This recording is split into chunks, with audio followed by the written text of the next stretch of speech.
Hello and welcome to today's edition of Extraordinary Outcomes. I'm Shubhanjan Sarkar, your host and founder of Pitchling, the buyer-seller engagement platform. In our show today, we speak with Slav Vasilevsky, Head of Procurement, IT and Digital, and an independent consultant. Our news roundup from the world of sales, SaaS, and startups in NS3. And finally, Jason Lemkin, founder of SaaSter, on making buying easy for the customer and selling the way they want to buy. First, the news in NS3.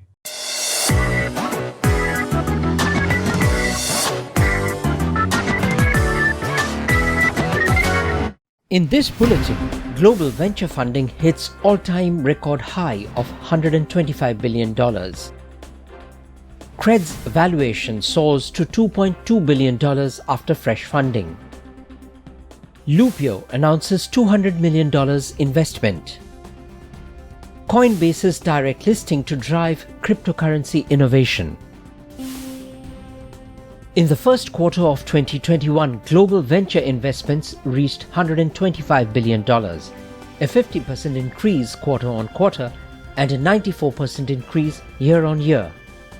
Global funding hit an all-time high last quarter, marking the first single quarter to reach above $100 billion according to Crunchbase data. New unicorn startups valued at $1 billion or more were created at a rapid pace in the first quarter, with an average of close to 2 new unicorns per working day, well above all previous quarter counts. After more than a year of the pandemic, the S&P 500 is also at an all-time high.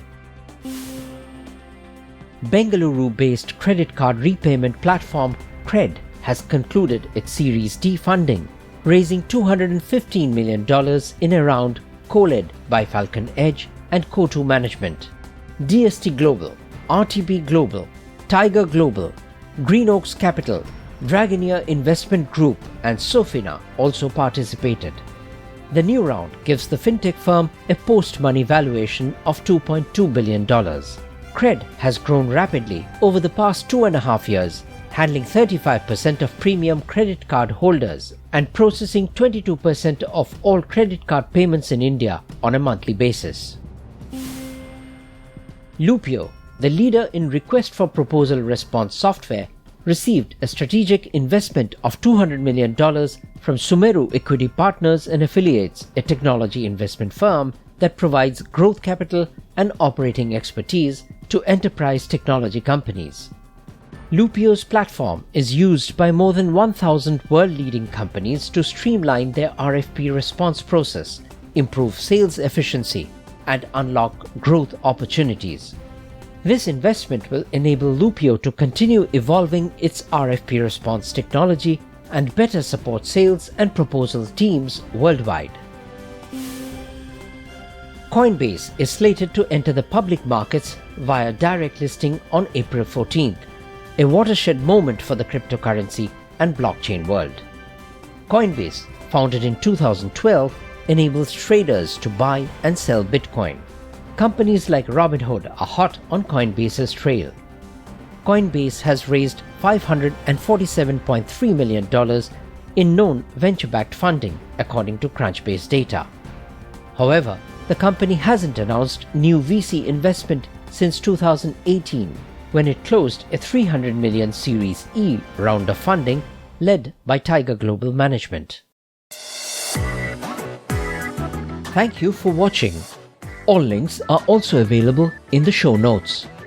If you have news about sales, SaaS, or your startup, share it with us at ns3@pitch.link. See you next time.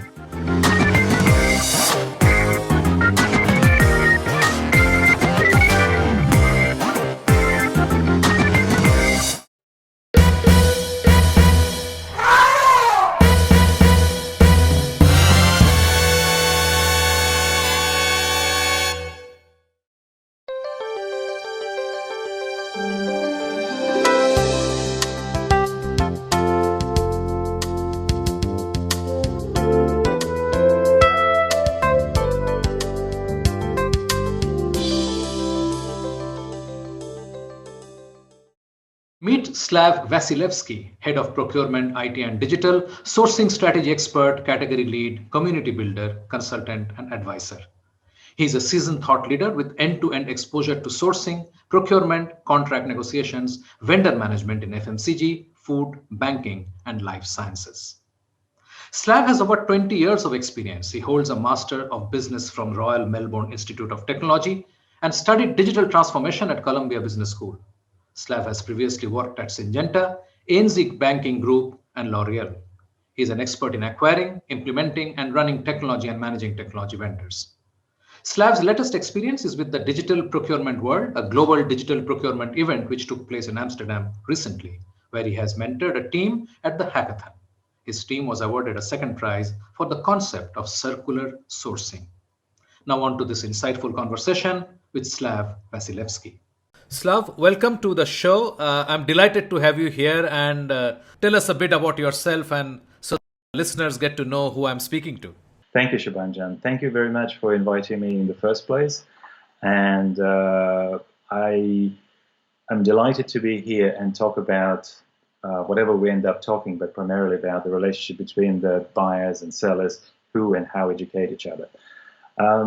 I have probably around 25 years of experience of working in diverse industries. I have started off with working for L'Oreal in Australia. Then I joined a company called Ballantyne's Confectionery, which was chocolate manufacturer in Australia. From there on, I moved on to banking industry, where I spent 10 years working on different aspects of pre-contract execution, post-contract execution, the quality of the technology delivery service, and also e-commerce elements. And then from Australia, I flew to Switzerland and spent the last 10 years working for Syngenta Crop Protection, which is a big chemical company, agrochemical company, and which actually was acquired by a Chinese conglomerate, and it's now actually even bigger. From January last year, I stepped away from my previous role from the company, and I've been working with diverse startups and corporate organizations, small businesses, mostly educating startups on how to engage with corporates. And a lot of startups, they make assumptions. They do not all know how to penetrate the wall of corporate. And it's B2B is a different reality than B2C. Fantastic. So let's start right there. What is it that you think that the sellers and this whole new crop of startups who are coming up with fantastic new ideas, great technology, thinking that this will solve this big problem that business has, what is it that they're missing? What is it that they don't know when they're approaching large corporates or businesses? I wouldn't put it as they don't know. I think there is a reason and purpose why startups behave they behave. And I admire that. They usually, I would like to think that there is a problem and the solution developed for a problem. And so the startups then trying to sell this solution to a corporate. And thinking there is that I have a solution to your problem. The corporates think differently, and I hope this over time will change, and both corporates, B2B world and B2C consumer and the business world will be thinking similarly. The business operates through the rules of governance, compliance, good citizenship practice, and all of that.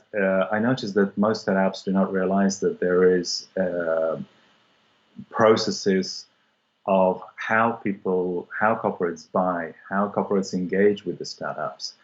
And most of the conversations that I had were around who do I engage, who do I go to first, what do I talk about the solution that I have,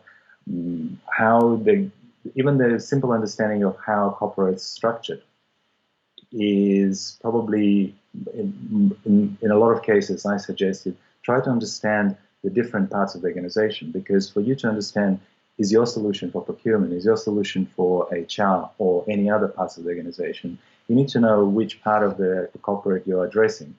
And start by doing your research as to the structure of the company. because that will probably lead you to the right person. You need to find the decision maker, you need to find the person that you can pitch to. There could be several attempts. Eventually, if you hit the right person with the right solution, you will get traction. How do you actually identify the decision maker? Because from outside, the organizations are pretty opaque, right? Nobody's telling that in the HR, these are the three people who will finally talk to each other and take the final call. How do you get that information if you're a startup? The nature of the solution would probably take the startup to a variety of people. And people, depending if your solution addressing a specific problem that everybody is aware of within the corporate and everybody is looking for this solution, then it is going to be one type of conversation. If your solution is innovative, disrupting, and people have no idea of how it might work, then you have to find a person who is curious enough, who can actually match your solution with the corporate reality. Then hopefully point you to the person who might find your solution useful. And that there could be several iterations. And it doesn't really apply to only startups. I dealt with companies like Gartner, who actually know what they're doing. That's not the point. But the point there is new account director comes in. They have no idea how to sell best their services, their solutions within the organization. So they need to start somewhere. Some would approach me directly and ask me, tell me more about your company. Who is who in this organization? Not because I'm spying on you, because it'll help me sell you what you need, rather than wasting your time, maybe somebody else's mind, by doing the having mismatching conversations. How do you see the buying process actually changing? How has the buyer changed in the last 25 years? 20 years ago, there was hardly, I think Outlook was not even there. We just started having mobile phones. Emails were just starting. Everything was done primarily through either the phone or the face-to-face conversations. Gradually, I think, without realizing, you adopt, adjust, and make part of your life all of these electronic elements of doing business. That's how it's changed. Today, you have a plethora of office productivity solutions. One is better than the other. One is richer than the other. And I think it is just then fit for purpose becomes the purpose. The way you make a decision around which one you use is fit for purpose. Microsoft Teams have undergone massive change over the last 3 years. Remember when they started with the Teams, there was slight resistance. Now I think it's very difficult to tell the difference between, and there's a very heavy competition between Zoom, between Microsoft Teams. This is just, again, on the topic of how it has changed. My preference is to deal with people face-to-face. Nothing can replace face-to-face. We are in COVID, so everything is done face-to-face, but virtually. And I think there's a fatigue of face-to-face. And look at the Clubhouse. Not having a face is a good thing. Yeah. And I think we go through the cycles of getting tired of video was supposed to be a new audio, then there was a proliferation of the video, it became too much, so we're going back towards audio only. God knows what will be next. Hopefully, somebody was talking holographic images, and because I was heavily involved in rolling out the telepresence, the full video studios for the corporates, which was a fantastic experience, and that was my preferred way. If you cannot be face-to-face, the second best was to have that full-size video in the boardroom where you feel you are sitting actually at the same table.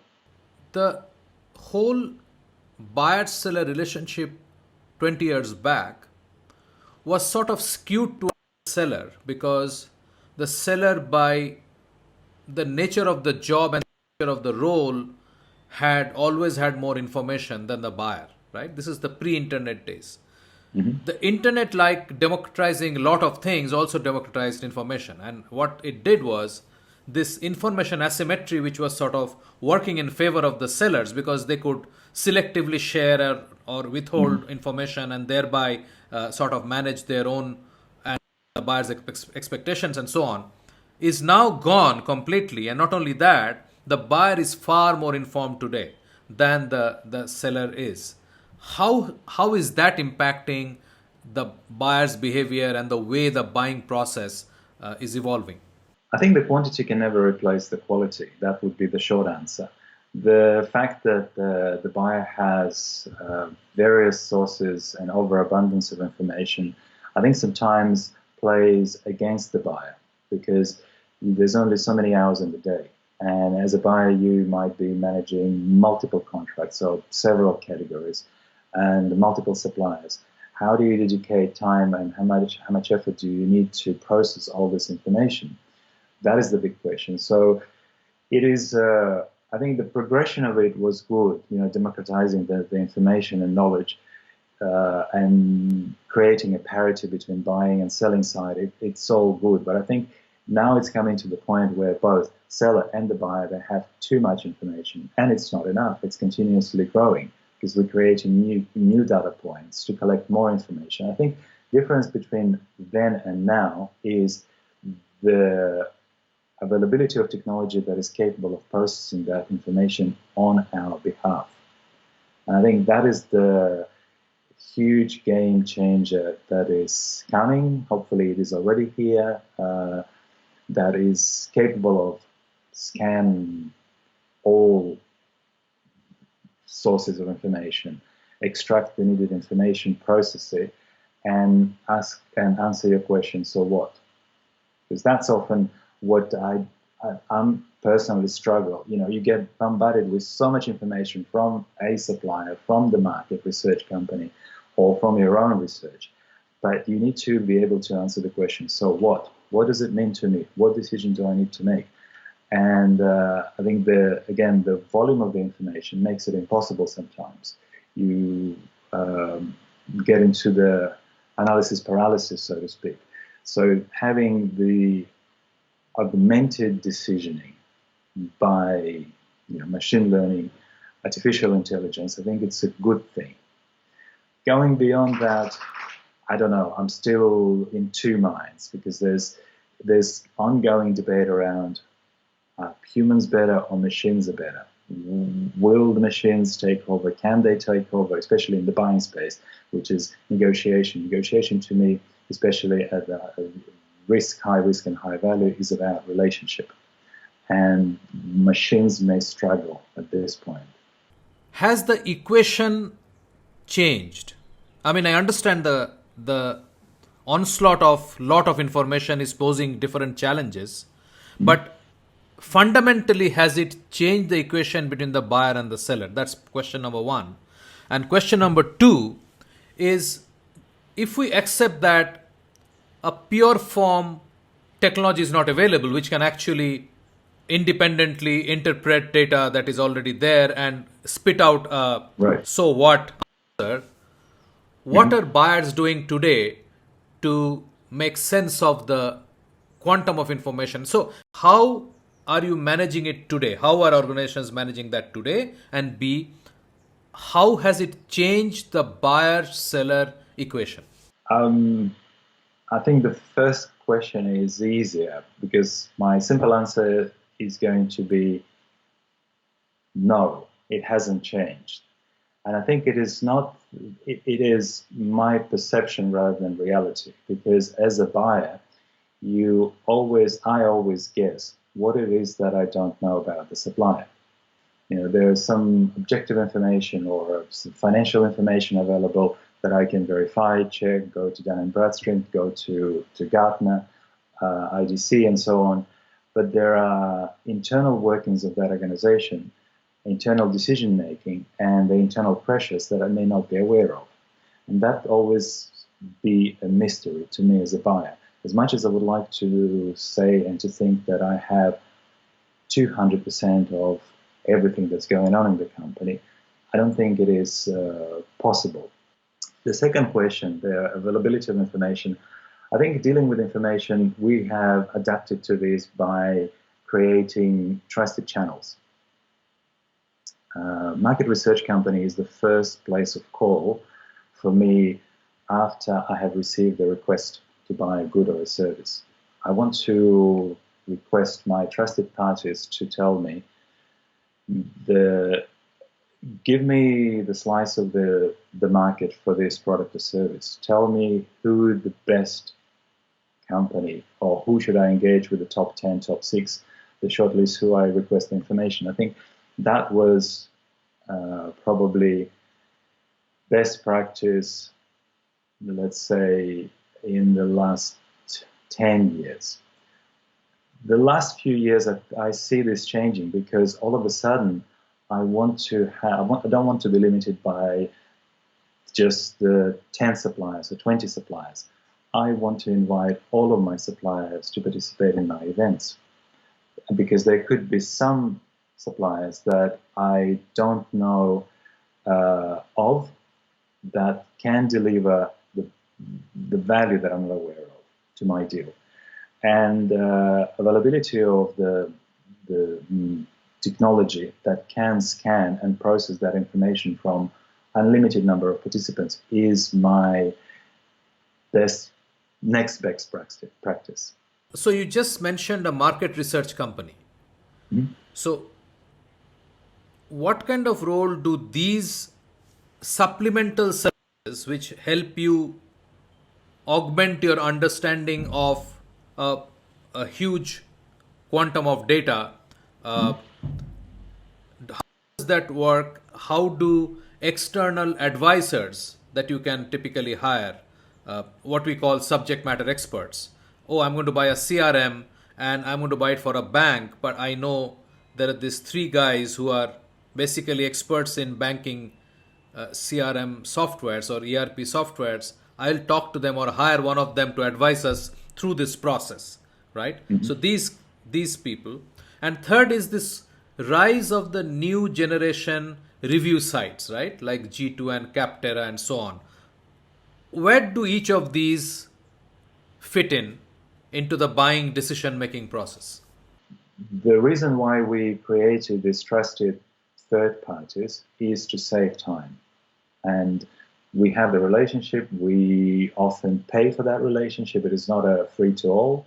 You pay a subscription to have access to information, and the role of those third parties is to constantly scan the market and do the assessment on the plethora of parameters, and then give me the gist or give me the precise information I'm after. Now, I may not know the supplier. I would come into Forrester or Gartner or IDC and would say, in R&D technology, I need XYZ solution. Who is the best to offer it to me? And I expect that not only a name of the supplier, I expect the background around what the market looks like, who is the best, who is the second best, who is the challenger in the market, and also I would expect the pricing information. Your solution that you're looking for is priced between X and Z. And so that gives me an information that I can share to my internal clients or verify the budget expectations of the internal clients. Often the internal clients build it on their best effort, knowledge, the best knowledge that they have. Doing some more precisioning may improve that information, which will create the budget saving. In some cases, it goes the other way around, which gives an alert to the project or to the internal client that their budget is not up to speed with the reality of the market. So they have the role to play. Right. And what about the external subject matter experts or the review sites? I think for the growing market of startups, they're very critical because they give, in the absence of any aggregate review of the market, having these service providers, I think, is an excellent way of having these islands of information that you can land on and collect or at least peruse the information and maybe make your own decision as to who you would like to engage with, who are the best in this sector, in this subsector. I remember I engaged an external party to do a precise research for the layout of the startups in Europe. So I had no knowledge, and I knew that going to Gartner or to Forrester would not give me that information because it was something, so let's call it extracurriculum for them.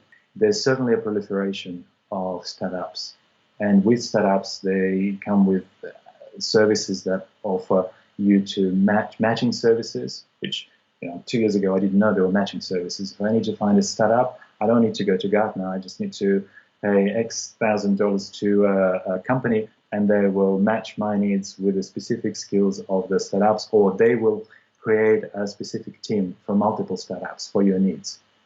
Good. My future vision of procurement is that there will be a canvas full of this multitude of drag and drop services that you just do the search, try one. If it doesn't deliver, you try the other one. That may come, but it's not there yet. So there's place and time for those review sites. Some are better than the others, and sometimes when I read through the top 10, I question myself, why are they top? What makes them top? Just because somebody said so. There's some of them lacking that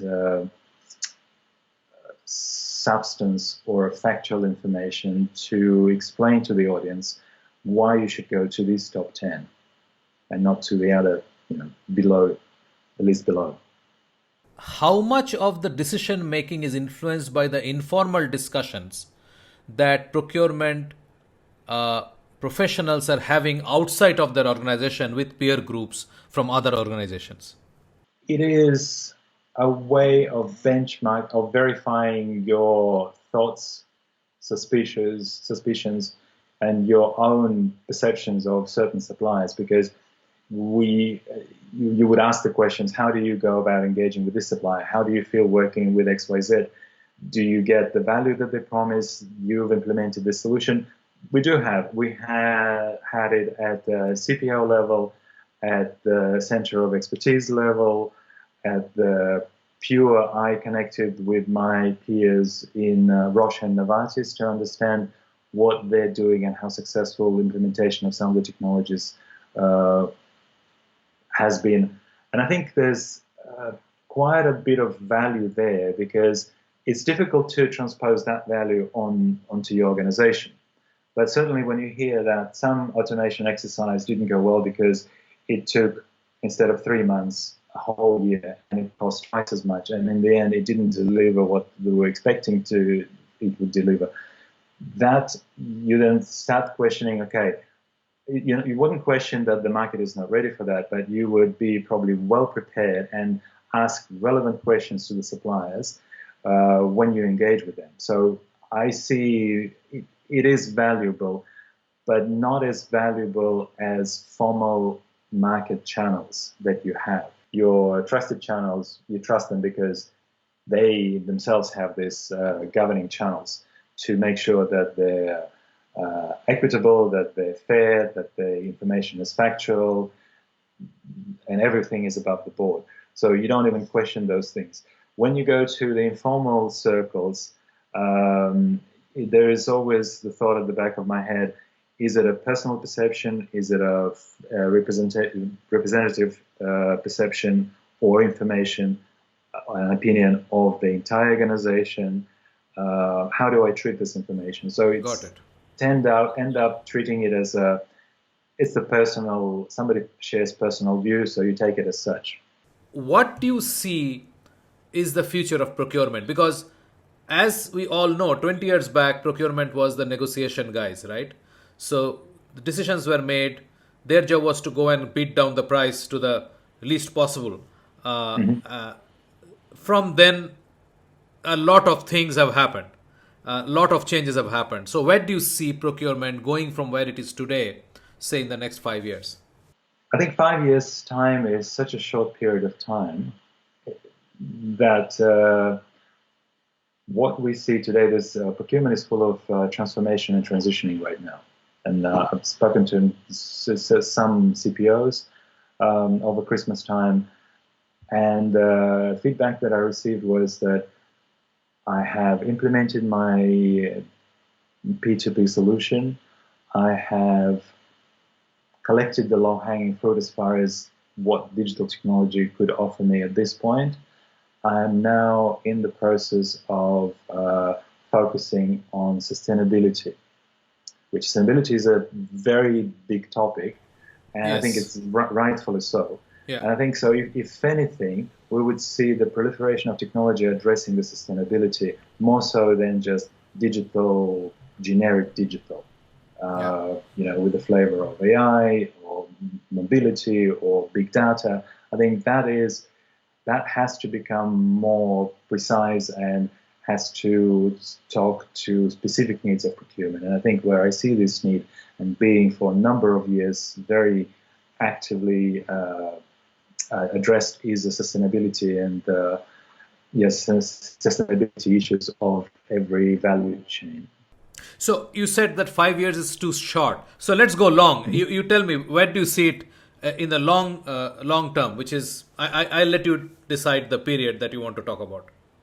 I would say 10, 15 years time is a good stretch of time, because rather than making my own assumption, because it will be more a wish list, it is looking at the speed of maturing of technology. And when I look at the Gartner hype cycle or hype report of the technology that is available now versus which will be available in 2 years and 5 years, in 10 years, there's a little increments of what's going to be available now versus what may mature over a period of 10 years. And that's why I'm adding extra 5 years to that, 10, 15 years. Then what we see in the hype report of Gartner in terms of cybersecurity, in terms of artificial or machine learning, all of these things hopefully will mature beyond bot interface that we see today, and that's being called a greatest thing. I'm not trying to minimize the progress of technology, and I think I imagine there's going to be a lot of value in distributed ledger, or the way the distributed information being managed. And my wishful thinking is to have a distributed contract, smart contract, which interacts both with multiple parties, which interacts with the research parties, with the benchmarking parties, with the suppliers, with the internal governance bodies, all the parties that I have to deal with when I put together a contract, putting a negotiation, and which will not be locked, but which would have moving parts throughout the life of the contract itself, and would automatically adjust and self-execute. That is my vision, because to have a contract that is that delivers constantly high value is very difficult, and times impossible. By the time you sign the contract, something else has changed in the market or internally or within the supply organization, and you're locked into what you have. So how do you make it always moving and adjusting itself? That would be my nirvana. Interesting. Agile contracts, huh? So it's an interesting, very, very interesting period ahead. I think a lot of technology, like you rightly said, a lot of hype is there, no doubt. I think AI is far from matured, but then it will mature very, very quickly, and it will be all over us before we know it. This was a nice discussion, and I would love to continue this in some form. Thank you, Shubhanjan. Thank you for inviting me, and I enjoyed the conversation, and let's do this again.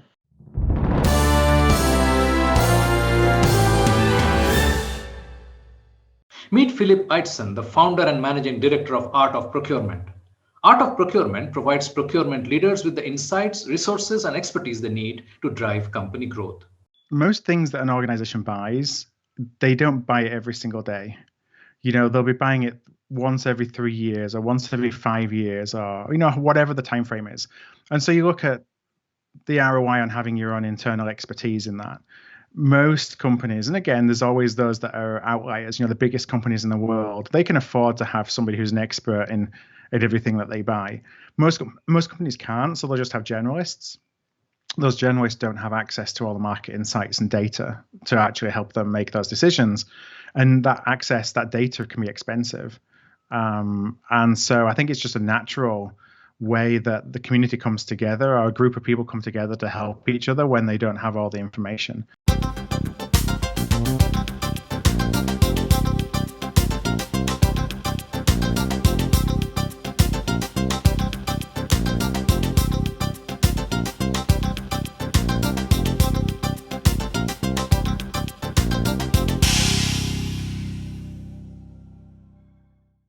And finally, here is Jason Lemkin, founder of SaaStar, explaining why you should relentlessly take friction out of the buying process. You have to take friction out of your sales process to go faster from 1 to 10, okay? There's so many vendors out there. There's so many products. Why are they going to buy from you? Later, maybe at some point between 20 and 100 million, you will go through a phase transition. At some point in your life, leads will no longer be precious. Believe it or not, you will hit a point in life when you have too many leads to count, okay? And when you hit that moment in time, your sales team and the rest of your team, it will be about what's the most revenue I can get out of a corpus of 10,000, 5,000, 1,000 leads. But I don't think there's many people in this room that wouldn't like more leads each month. Everyone wants more leads. 10, I want 20. 100, I want 150. 200, they're friggin' precious in the early days, right? And what can you do to take advantage of this? Let people buy the way they want to buy.